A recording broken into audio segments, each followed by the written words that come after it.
حدود آرڈیننس پر تبصرہ کرتے ہوئے جیو ٹی وی پر ٹاک شو کے دوران ایک میڈیا اسکالر نے کہا، حد سنت کی اصطلاح نہیں، یہ بعد میں فقہا نے وضع کی ہے۔ میڈیا اسکالر کے اس دعوے میں کتنی صداقت ہے، آئیے دلیل و برہان کی روشنی میں ہم اس کا جائزہ لیتے ہیں۔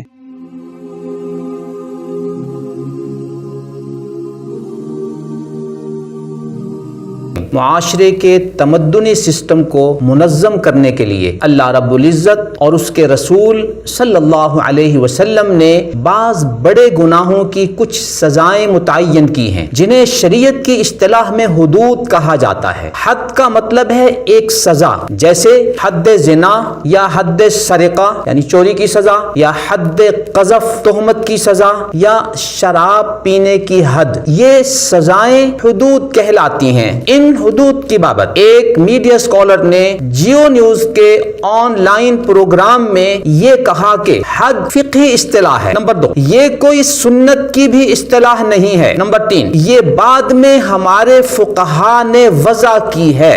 حد ایک فقہی اصطلاح ہے، یہ کوئی قرآن مجید کی اصطلاح نہیں ہے، یہ کوئی سنت کی بھی اصطلاح نہیں ہے، یہ بعد میں ہمارے فقہا نے وضع کی ہے۔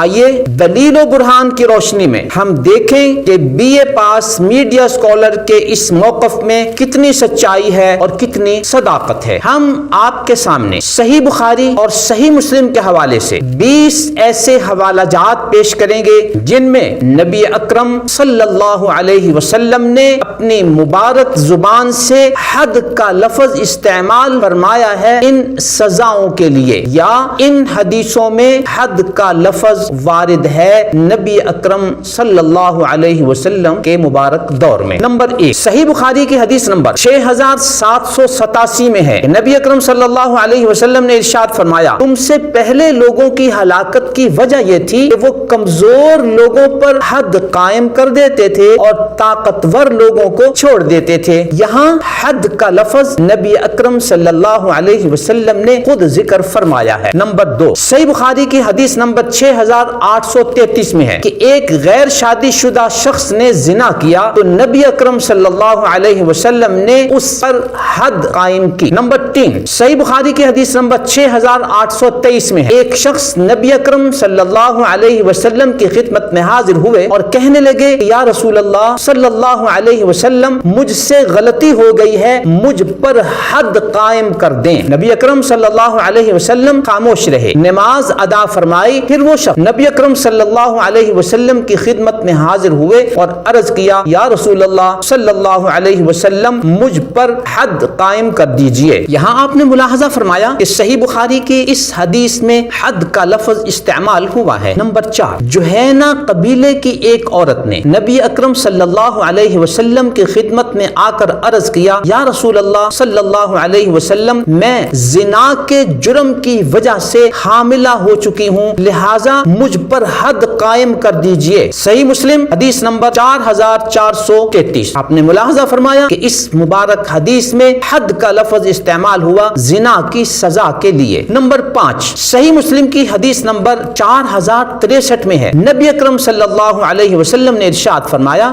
جس کسی سے حد والا گناہ ہو گیا اور اس پر حد قائم کر دی گئی تو یہ اس کے لیے اس گناہ کا کفارہ ہو گیا۔ نمبر 6، نبی اکرم صلی اللہ علیہ وسلم تشریف فرما تھے کہ کچھ یہودیوں کا گزر ہوا اور انہوں نے ایک شخص کا منہ کالا کر کے اسے مار پیٹ رہے تھے۔ نبی اکرم صلی اللہ علیہ وسلم نے پوچھا، کیا تمہاری کتاب میں زنا کی یہی حد ہے؟ تو انہوں نے عرض کیا، جی ہاں۔ نبی اکرم صلی اللہ علیہ وسلم نے ان کے ایک بڑے عالم کو بلایا اور خدا کی قسم دے کر کہا کہ تم بتاؤ کہ ایسے شخص کے زنا کی تمہاری کتاب میں کیا حد ہے؟ تو اس نے کہا کہ ہماری کتاب میں ایسے زنا کی سزا رجم ہے۔ اس موقع پر قرآن کریم سورہ مائدہ کی آیت نمبر 41 نازل ہوئی، یا ایھا الرسول لا يحزنک الذین یسارعون فی الکفر۔ ملاحظہ ہو صحیح مسلم حدیث نمبر 4440۔ نمبر 7، صحیح بخاری کی حدیث نمبر 2234 میں ہے، نبی اکرم صلی اللہ علیہ وسلم نے ارشاد فرمایا، جب تمہاری کسی باندی پر زنا کا جرم ثابت ہو جائے تو اس پر حد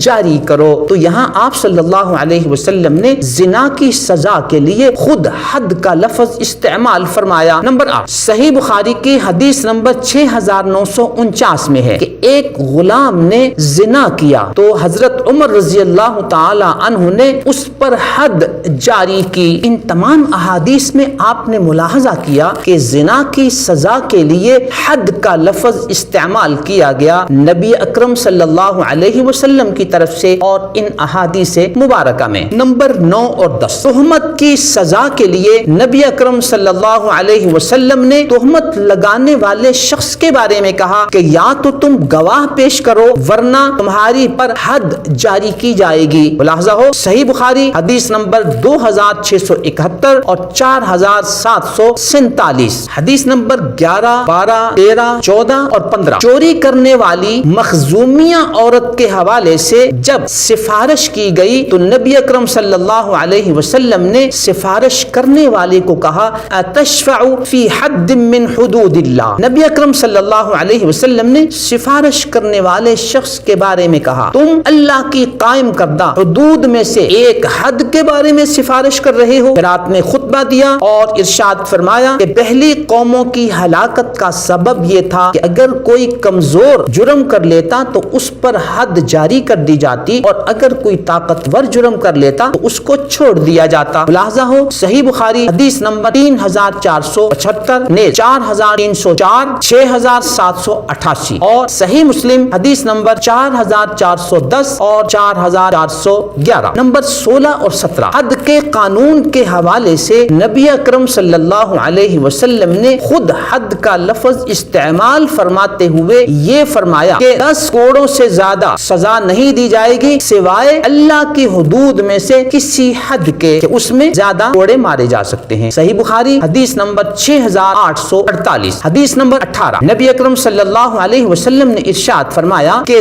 10 کوڑوں سے زیادہ کوئی سزا نہیں سوائے اللہ کی حدود میں سے کسی حد کے۔ ملاحظہ ہو صحیح بخاری حدیث نمبر 6849، حدیث نمبر 19 اور 20 نبی اکرم صلی اللہ علیہ وسلم نے ارشاد فرمایا کہ 10 کوڑوں سے زیادہ نہ مارا کرو کسی جرم میں الا یہ کہ وہ اللہ کی حدود میں سے کسی حد میں تم نے سزا دینی ہو۔ ملاحظہ ہو صحیح بخاری حدیث نمبر 6850 اور صحیح مسلم حدیث نمبر 4460۔ یوں محترم سامعین آپ نے ملاحظہ فرمایا کہ ہم نے صحیح بخاری اور صحیح مسلم کے حوالے سے آپ کے سامنے یہ حقیقت واضح کر دی کہ نبی اکرم صلی اللہ علیہ وسلم نے خود اپنی زبان مبارک سے ان سزاؤں کے لیے حد کا لفظ استعمال فرمایا ہے۔ صحیح بخاری و صحیح مسلم کے علاوہ دیگر کتب حدیث میں بھی 20 جگہ پر لفظ حد وارد ہے، لیکن اس B A pass media scholar کا یہ دعویٰ کرنا کہ نمبر 1 حد کوئی سنت کی اصطلاح نہیں، صحیح بخاری شریف کے ان 20 حوالہ جات میں آپ نے ملاحظہ فرمایا کہ حد کا لفظ استعمال ہوا ہے۔ اب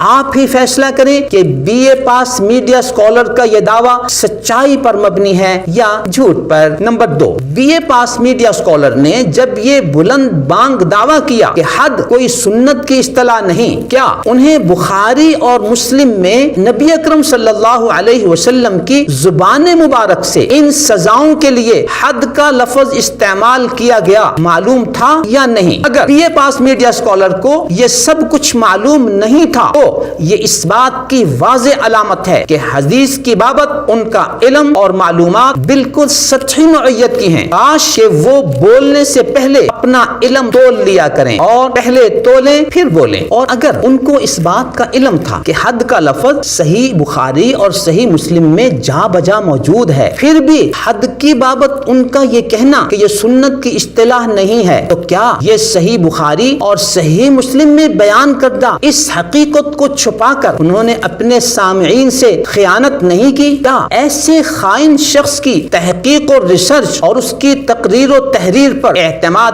کیا جا سکتا ہے یا نہیں؟ یہ فیصلہ آپ نے کرنا ہے۔ Number 3 B A pass media scholar نے دعویٰ کیا کہ حد کوئی سنت کی بھی اصطلاح نہیں، یہ بعد میں ہمارے فقہاء نے وضع کی ہے۔ صحیح بخاری اور صحیح مسلم کے 20 حوالہ جات سن لینے کے بعد آپ نے ملاحظہ فرمایا کہ ان سزاؤں کے لیے نبی اکرم صلی اللہ علیہ وسلم نے خود حد کا لفظ استعمال استعمال کیا ہے یا یہ لفظ ان احادیث میں موجود ہے، نہ کہ بعد میں ہمارے فقہا نے یہ حد کا لفظ وضع کیا۔ صحیح بخاری اور صحیح مسلم کے 20 حوالہ جات سن لینے کے بعد آپ نے ملاحظہ کیا کہ ان سزاؤں کے لیے حد کا لفظ استعمال کیا گیا ہے، پھر بھی ان کا یہ کہنا کہ حد کا لفظ ہمارے فقہا نے بعد میں وضع کیا، میڈیا اسکالر کا یہ دعویٰ سچ پر مبنی ہے یا جھوٹ پر مبنی ہے، اس بات کا فیصلہ آپ نے کرنا ہے۔ نمبر 4، ایک طرف دلیل و برہان اور صحیح بخاری اور صحیح مسلم کے 20 حوالہ جات کی روشنی میں آپ نے ملاحظہ فرمایا کہ ان سزاؤں کے لیے حد کا لفظ استعمال کیا گیا ہے، جبکہ دوسری طرف B A pass media scholar کا زبانی جمع خرچ ہے کہ حد سنت کی اصطلاح نہیں ہے، یہ بعد میں فقہا نے وضع کی۔ اب آپ نے دلیل و برہان اور صحیح بخاری اور صحیح مسلم کی احادیث والی بات ماننی ہے یا میڈیا اسکالر کے زبانی جمع خرچ اور بے دلیل موقف کو تسلیم کرنا ہے، اس بات کا فیصلہ آپ کریں گے۔ نمبر 5، صحیح بخاری اور صحیح مسلم کے 20 حوالے سن لینے کے بعد آپ پر واضح ہوا کہ حد کا لفظ نبی اکرم صلی اللہ علیہ وسلم نے استعمال فرمایا۔ اب آپ میڈیا اسکالر کا ایک اور کلپ سنیں کہ اگر خدا نے کہا ہے تو سر تسلیم خم، اگر خدا کے پیغمبر نے کہا ہے تو سر تسلیم خم۔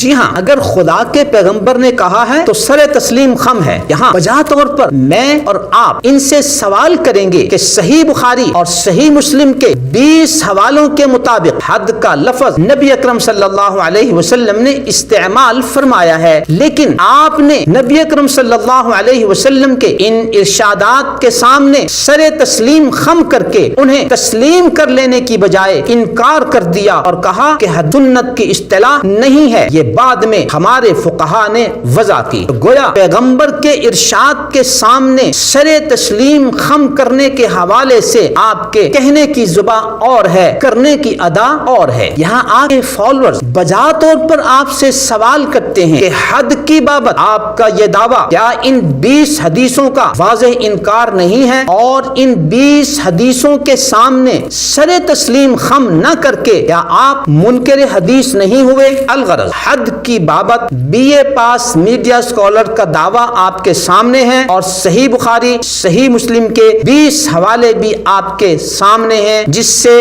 2 اور 2 4 کی طرح آپ کو معلوم ہو گیا کہ موصوف میڈیا اسکالر نے یہاں بہت بڑی خیانت کی ہے۔ تو کیا ایسے میڈیا اسکالر کی تقریر و تحریر اور ان کی کتابوں اور ان کے لیکچرز اور ان کی ریسرچ پر اعتماد کیا جا سکتا ہے یا نہیں؟ اس صورتحال کی روشنی میں فیصلہ آپ نے کرنا ہے۔ نظروا للطيبة ونور طه يسطعون